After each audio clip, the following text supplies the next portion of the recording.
Société, droit et liberté avec Frédéric Bérard à C'est jamais pareil. Le dossier du troisième lien a toujours soulevé les passions dans la région de Québec, mais le sujet s'est rapidement évité dans la campagne électorale parce que les candidats de la CAQ et les députés sortants ont commenté le dossier qui a pris maintenant une dimension provinciale, même des gens de Montréal qui ont commenté tout ça. Elle est où la frontière, la ligne pour qu'un sujet local devienne d'intérêt provincial et même national? Et là, on parle du troisième lien. Ça pourrait s'appliquer aussi pour GNL Québec, pour le caribou forestier. Gros dossier ce matin qu'on aborde avec Frédéric Bérard. Bonjour. Salut. Le troisième lien, est-ce que c'est un sujet qui touche uniquement les électeurs de la région de Québec ou tous les contribuables de la province, à ton avis? Bon, moi, je pense que ça touche tout le monde. Hein. Je comprends la frilosité des gens de Québec. Puis François Legault a tenté justement de créer une cassure en disant essentiellement aux gens de Montréal de se mêler de leurs affaires. Mais un projet d'infrastructure, Frédéric, qui siphonne entre 8 et 10 milliards de fonds publics, par définition, devrait intéresser l'ensemble des Québécois. Et là, je le dis pour le troisième lien, mais ça pourrait être la même chose pour, je sais pas moi, un tunnel de cette envergure à Montréal, surtout qu'on y ajoute évidemment un impact sur les gaz à effet de serre. Donc, l'aspect écologique vient toucher le bien commun. Donc, moi, je pense que c'est une discussion qui doit être très, très clairement québécoise dans son ensemble. Mais pourquoi on est si frileux? Est-ce que parfois Montréal devrait se mêler de ses affaires? Écoute, là, tu parles à un gars qui a vécu 20 ans à Mont-Laurier et qui vit dans la Naudière la moitié de l'année. Je connais très bien les réflexes montréalo-centristes des médias québécois. Évidemment, Montréal, c'est la métropole, c'est là qu'il y a le plus de monde. Ce sont des réflexes qui sont quand même un peu normaux. Aller un peu partout dans le monde, vous allez avoir des réflexes similaires. Mais oui, pour répondre à ta question, je pense que Montréal peut et doit ou devrait se mêler de ses affaires ici et là, mais sur des projets d'envergure comme ceux-là, c'est-à-dire quand il y a deux facteurs regroupés, c'est-à-dire un, l'argent investi, et deux, l'espèce de bien public, donc dans ce cas-ci, les GES, je pense que franchement, tous les contribuables québécois, tous les électeurs et les électrices québécoises peuvent avoir un mot à dire dans la discussion. Mais est-ce que tu trouves que jusqu'à maintenant, parce que ce projet du troisième lien est surtout porté par des aspirants députés de la CAQ, est-ce qu'ils jouent bien leur carte? Je pense à Bernard Drainville là, qui est monté aux barricades là, avec certaines, on connaît sa verve. Est-ce que jusqu'à maintenant, ils jouent bien leur jeu, les députés de la CAQ dans ce dossier? Ben, ils jouent peut-être bien leur jeu pour flatter les électeurs de Lévis dans le sens du poil. Mais si Bernard Drainville pense qu'il est en train de m'amadouer et plusieurs autres avec des trucs du genre « lâchez-moi avec les GES », puis non, on n'a pas besoin d'études, voyons donc, on sait comment ça marche, puis tu as juste besoin de venir t'asseoir dans mon char, puis tu vas voir que c'est long. Ça, on parlait de René Lévesque là, il y a 2 semaines. Ça, c'est l'antithèse de René Lévesque. C'est s'adresser au plus bas dénominateur commun. C'est s'adresser aux plus bas instincts des gens, en quelque sorte, pour pas dire à une certaine, à une certaine ticounerie, disons-le comme ça.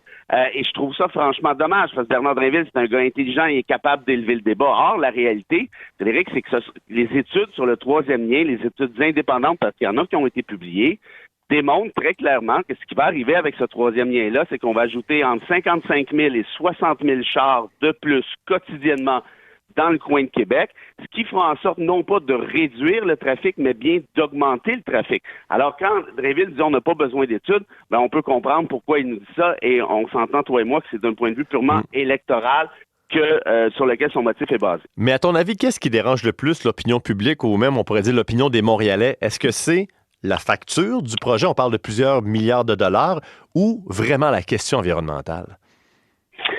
Ça, c'est vraiment une bonne question. Moi, à titre personnel, parce que je peux pas parler pour les autres, si on me dit qu'on a vraiment besoin d'un troisième lien pour soulager le trafic à Québec, ben là, je vais écouter. Or, comme je viens de le dire, les études démontrent le contraire. Tu vas pas le soulager, le trafic, tu vas l'augmenter. Fait que déjà là, c'est un problème. Et le corollaire de ça, évidemment, c'est la question environnementale. Est-ce qu'on peut encore, en 2022, continuer avec des projets de la sorte, alors qu'au moment où on se parle, toi et moi, le Pakistan a le tiers de son territoire qui est englouti sous l'eau. Le tiers du Pakistan est à la flotte au moment même où nous tenons cette discussion.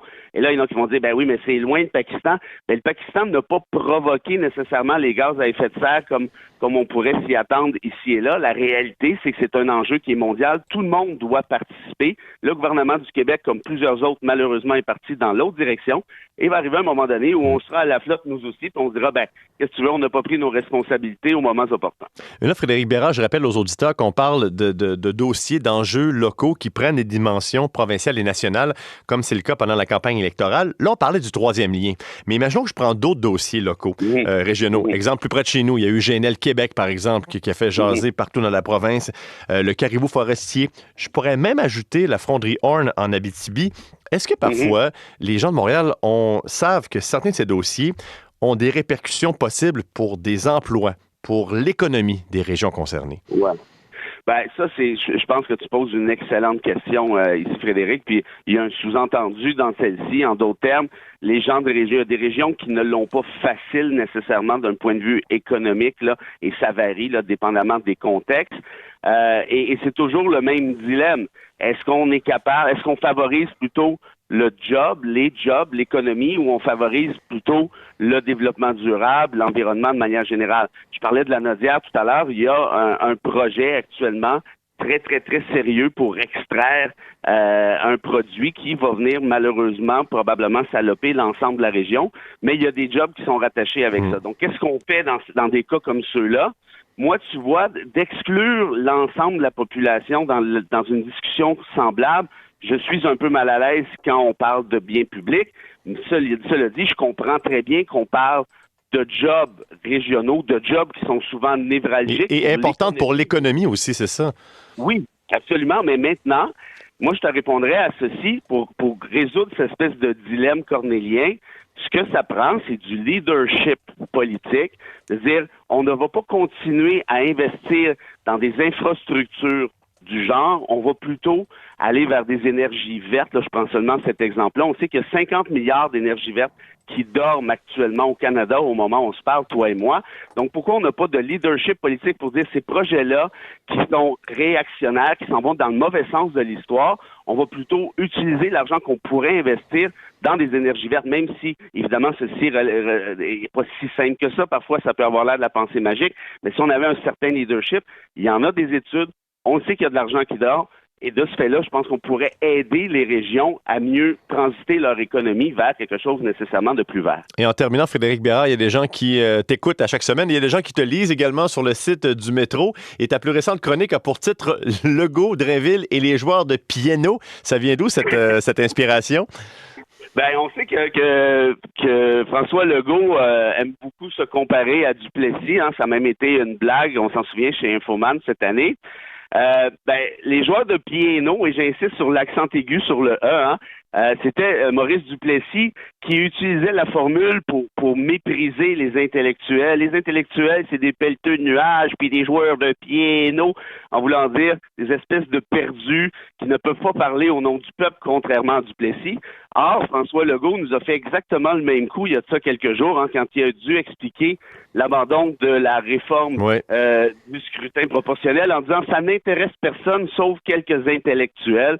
Donc moi, ça m'a fait très clairement penser à cette formulation de Duplessis. Et moi, ça m'inquiète, Frédéric, très franchement, parce que j'ai l'impression qu'à nier la science, qu'à nier les études, qu'à s'adresser au plus bas dénominateur commun, le gouvernement caquiste pourrait, et je ne veux pas exagérer, mais pourrait potentiellement nous attirer vers une espèce de petite noirceur. Et franchement, je pense qu'on mérite mieux. Alors, à lire sur le site du métro. Sinon, on peut écouter les chroniques qui se retrouvent sur la page de C'est jamais pareil. Merci beaucoup, Frédéric. À la semaine prochaine. Avec plaisir. À bientôt. Bye-bye.